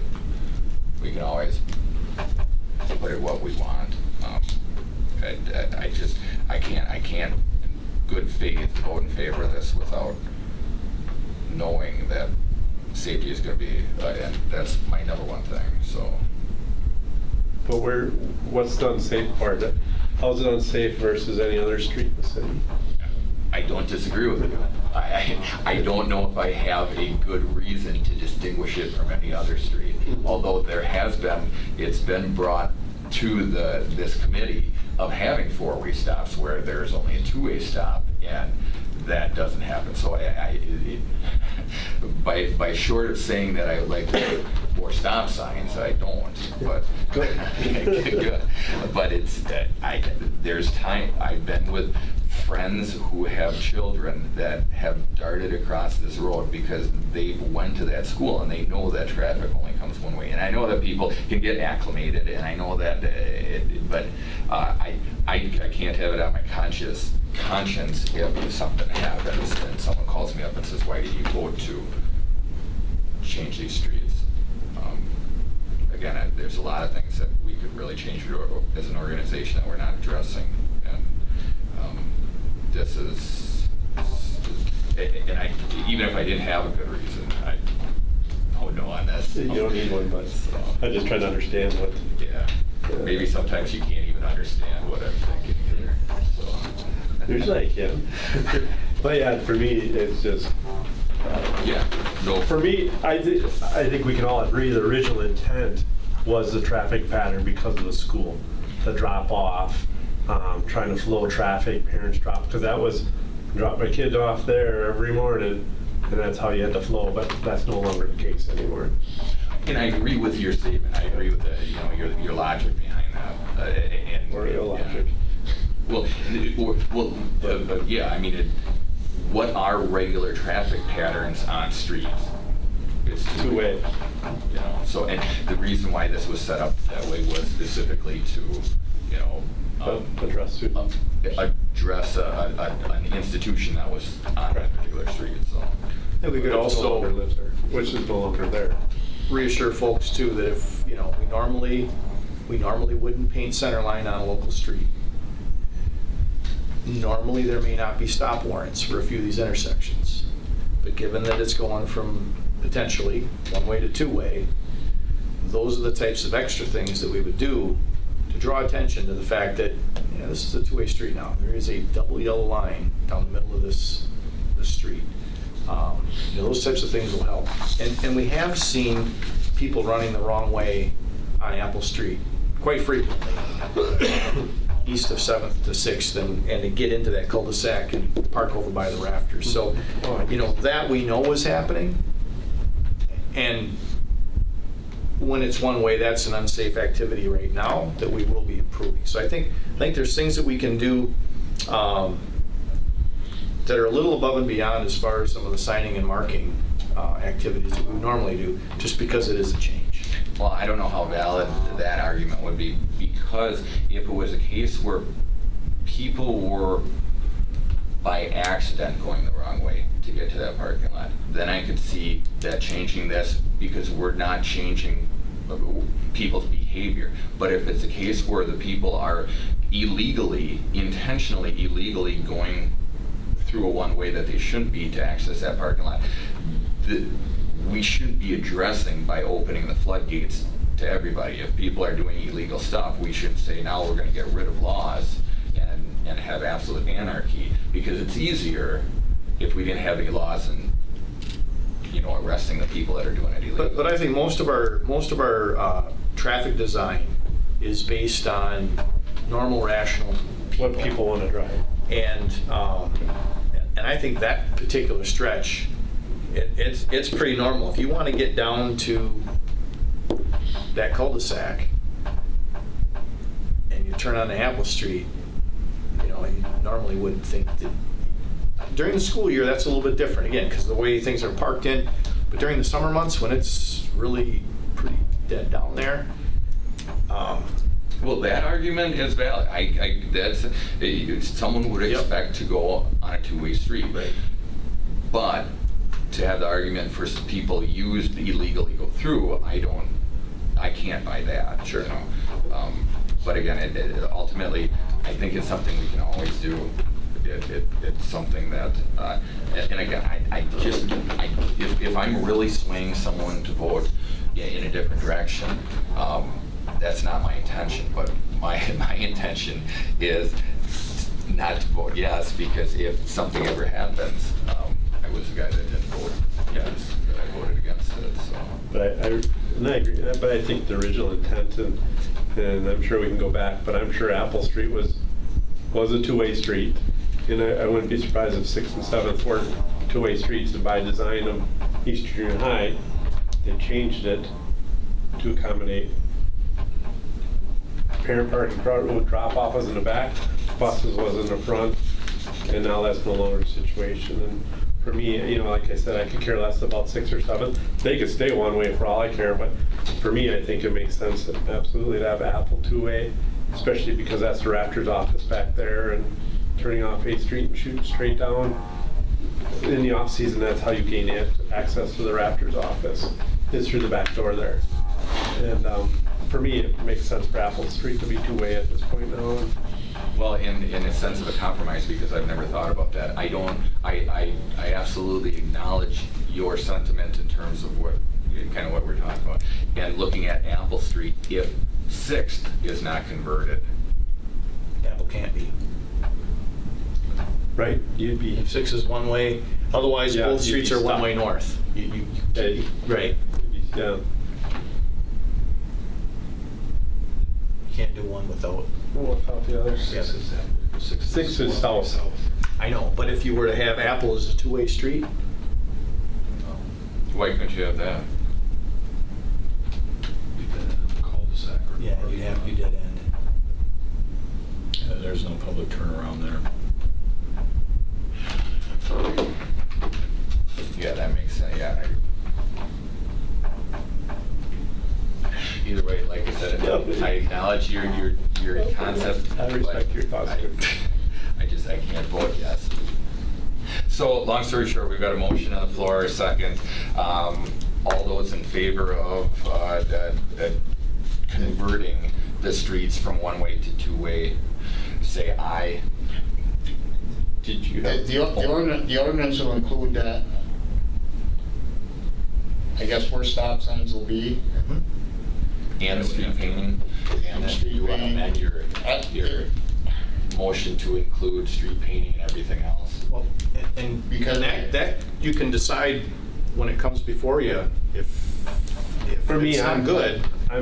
For me personally, I'm fine with regular stop signs and regular normal street marking, or as long as it's consistent with other streets. Because if you can change flip-flopping the bar traffic and they can get used to it, anybody can get used to anything else around in this community.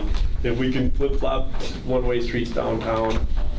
So I'm good, and if the committee decides at that point they want to add in street markings that are above and beyond any other normal street, I don't have a problem with that. But for me, I'm personally fine with just a normal street. But I really believe that, for the most part, people are intelligent enough that they'll figure it out and they'll learn. If we can convert downtown traffic, we can convert anything. It took a little bit, but I remember that time.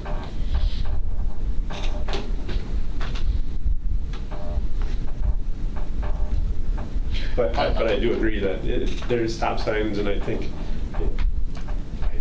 definitely stop signs need to be placed in the correct positions and not leaving them as uncontrolled intersections type of thing down there.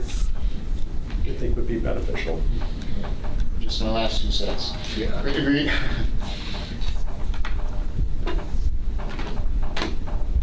Reluctantly, because I do, the safety issue does, like I said before, I'm glad you did bring that up, because that was that's basically, I think, what I started thinking about with the events that went on there, along with the parking that was to take place, and that there's going to be more people, there's going to be more traffic. Obviously, at least at this point in time, there won't, the wintertime traffic isn't going to be anywhere near what it is hopefully from sometime May through August, and that type of event.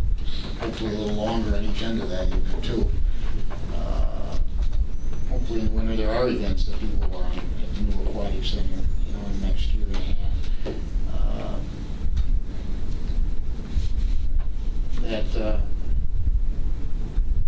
I'll vote to approve this, like I said, reluctantly, and to see what the ordinance is, what we come up with, and I guess to think about it over the period of time, because along with that, I guess, and why I asked about stop signs, because to see where they're going to be at on there. Apple and 6th have a stop. There is a stop sign on 6 now.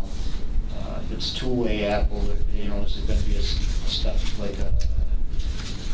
there'd be a stop sign coming as you'd be coming from 8th Street, then I assume there's going to be a stop sign on Apple Street in 7th.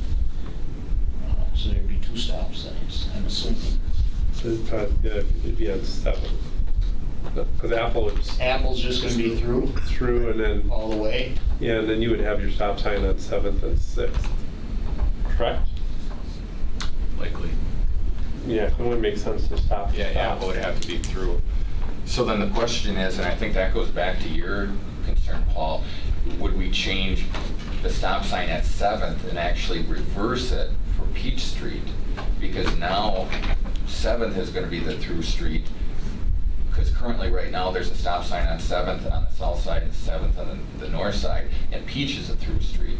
So then would that change, and now Peach has to be? I would think Peach is a through street, and then 7th, because you're gonna have more traffic on Peach versus 7th. So I would think you would keep Peach moving versus 7th Street being the moving street. Yeah, I don't know. Just for traffic. You want to stop Papa John's crowd. That was busy this afternoon, right? So, all right. But I think we could all pretty much agree, though, the bulk of the traffic is going to be on the Chestnuts, right? That's where the big parking lot's going to be. I don't think the focus, in my opinion, is going to be, people might think it's a sneak way into things, but I think, front gates, everything. It's a long way around the facility to park on that side. Right. And I'll acknowledge that I don't think. Or the tennis court people, maybe, something like that. Pickleball people. I don't think that and I could be wrong, I don't think that the aquatic center, but I am citing the Raptors games. That packs up there. The whole area packs. Yeah. So, and that's not going to change. Nope. So. Nope. And that is, with that, that's where it's not the entrance, basically the entrance to the ballpark, but that is the entrance to the party tent. To the party tent, yeah. And it's close to the front gates, but to be honest, that whole area gets mopped with cars. It's better than parking way over on Lincoln Street. Just a library parking lot. Yeah, library. Been there. So in the essence of time, I think I tried calling before, so, and I'll do it one more time. There's a motion on the floor and a second to approve recommendation to convert 6th Street South and 7th Street South between Apple Street and East Grand Avenue, and Apple Street between 6th Street South and 7th Street South from one-way to two-way traffic upon completion of the East Grand Avenue project. And again, that's the 2 streets that are east of East Junior High that are one-way streets. We'll be voting to convert them to two-way streets, including Apple Street that runs east and west. So with that being said, I hate to ask a question. And I don't understand, because to me, in my mind, it would make sense that you should bring an ordinance to the next meeting, because technically you're going to have this go to committee report for approval. And so the council is going to approve or disapprove the language. So to me, in my mind, wouldn't that be the time that you bring an ordinance to the council? Because they're already doing the first approval at the next, your straw poll at the next. Not really. This is just basically the exercise that we can dedicate staff time to develop this thing. To me, I don't have a problem with it going to council and starting a process. I am involved, because otherwise, take up more time, because now we're gonna go to council, we're gonna approve it, then wait another month to bring an ordinance to committee, go to council for first reading, and then the 3rd month is when it'll be, unless it's approved unanimously, and the 3rd month is when it's finally approved. So we're doing 3 months to approve. We could draft something. A one-way street to a two-way street. We could try to draft something and have it ready for this council meeting. If the council didn't like it, there could be a motion to send it back to committee. Now, my other thing is the cumbersome of government taking 3 months to change a one-way street to a two-way street. Potentially 3 months. but yeah, That just blows my brain. But yet how past the $1.5 million riverfront project got passed. Yeah, but 3 months to change a one-way street to a two-way We street. can try to get it drafted for this meeting, and like I said, if there's not, if it's not satisfactory, it could be a motion to send it back to committee, and then we wouldn't be any slower than what we would be. And if it was unanimous, well, then it's done in 2 weeks. Yeah, we're just. If it's not unanimous, then. Yeah, no, there's safety, I agree all that, but there's safety everywhere, and don't eat things with yellow dye number 5 in it, and it's just 3 months to change a one-way street to a two-way, just kind of boggles my brain. That's your guys' choice, but it just seems very cumbersome. We can try to have it ready for council if. Let's just wait. Yeah, those guys are more on the weight train. I'm more on let's get things moving, but I'm fine with you guys. Go ahead, let's take the vote and get it going. For everybody in TV land, we do not get an extra bonus for going past 8 p.m. So one more time, we'll call for the vote. There's motion. Don't read it again for the 4th time. I procedurally. You're good. All right, item number 7, there's a motion on the floor, a second. All those in favor of converting the one-way streets to two-way streets, say aye. Aye. All those opposed, nay. Vote passed 2-1.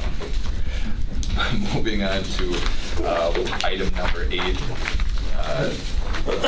Public Works report. So I'd like to just call out a few things on the report for activities during the month of July.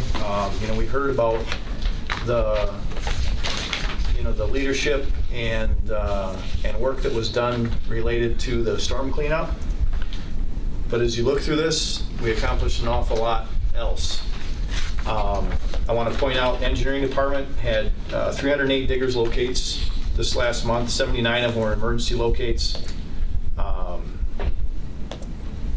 They worked a bunch of overtime to keep the utilities going and get those diggers locates done of our city infrastructure. On the second page, I'll let you review that at your leisure. We've got some general updates on projects and designs and construction that's underway. We also have administrative work that was completed relating to the assessment invoices for the 2018 projects, and some work on design for the proposed 2020 projects. Going to, on the third page, there's some information there you may want to take a look at. I know in the past there's been some questions about 1 Mile Creek. We've got some information about that. Is that that one? This is the pond, right? Is that the Yep. 1 Mile Creek? Is that the one we've kind of been talking? Okay. But this particular thing is about assessments for the pond.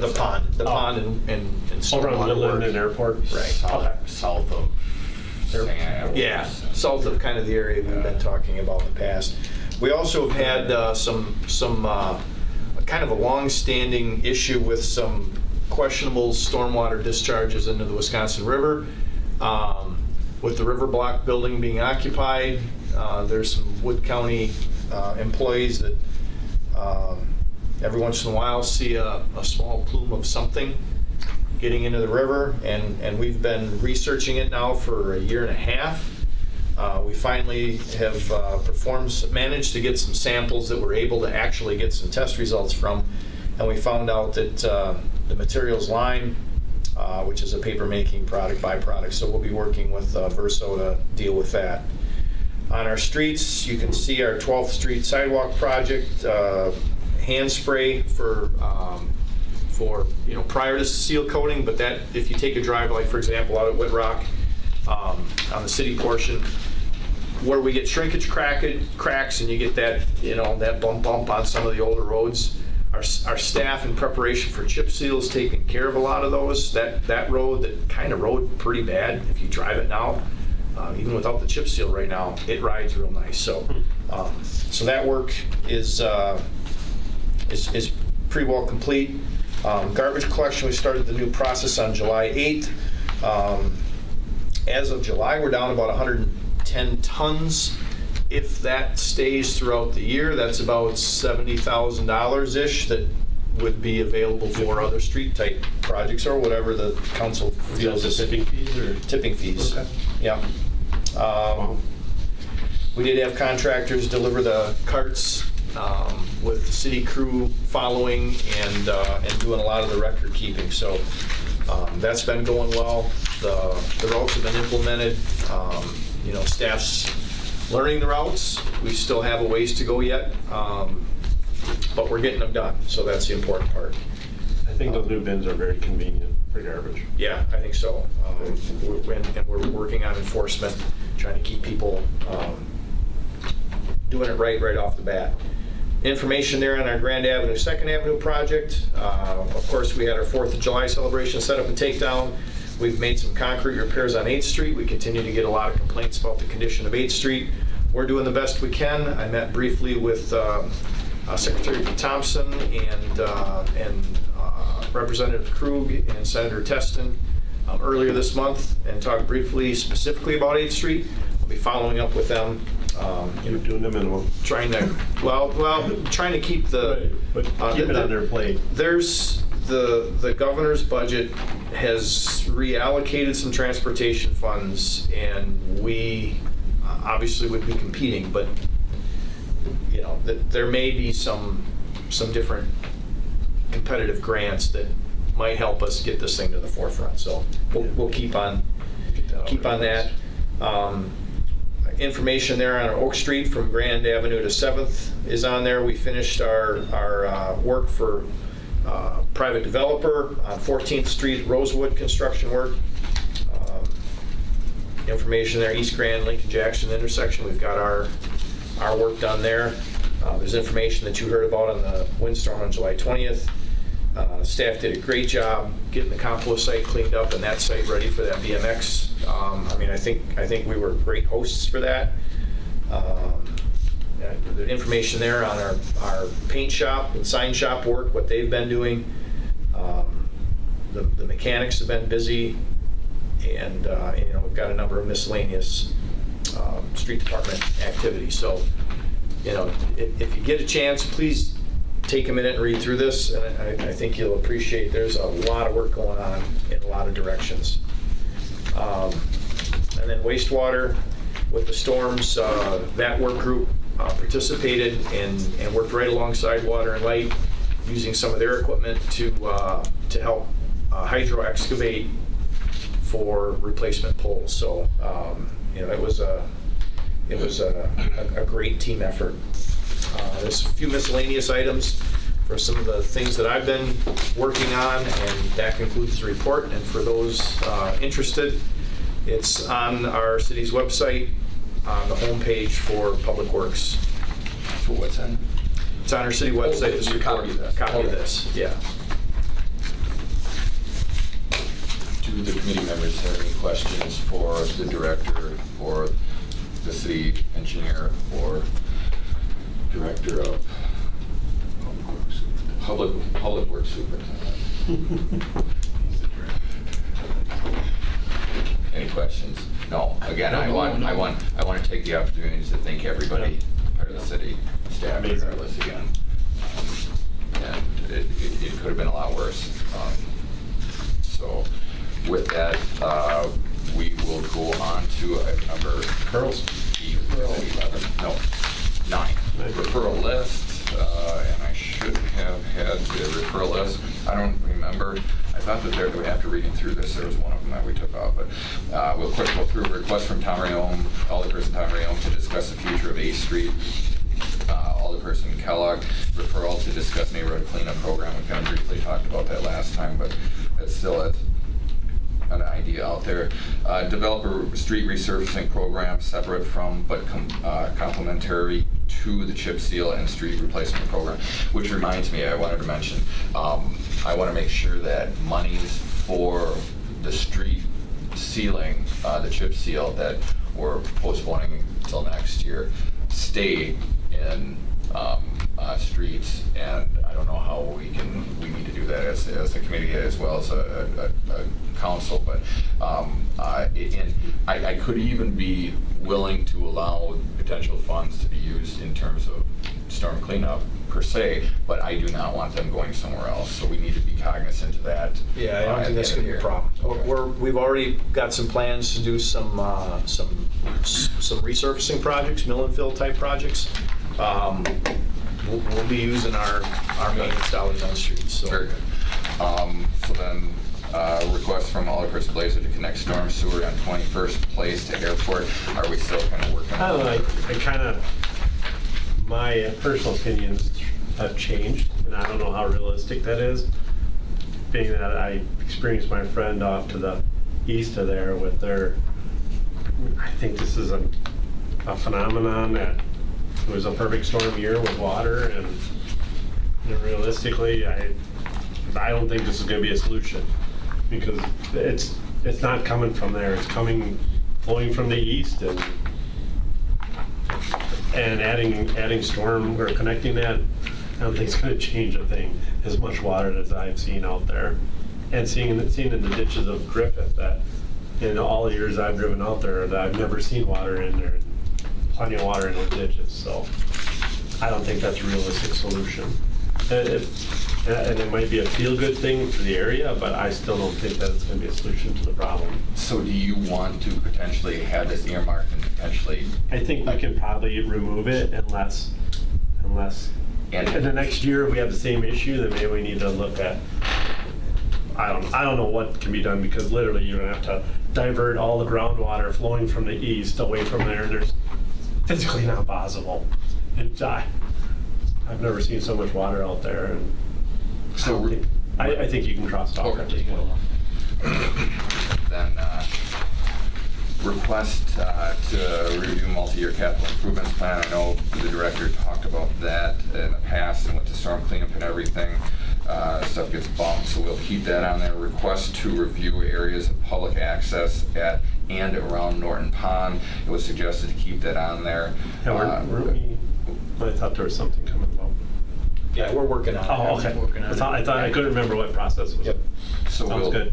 So we'll keep that on there. Request to review amending ordinance 2.0921 wastewater treatment commission to allow the chairperson of the Public Works Committee to appoint the Public Works Committee member of the wastewater treatment plant.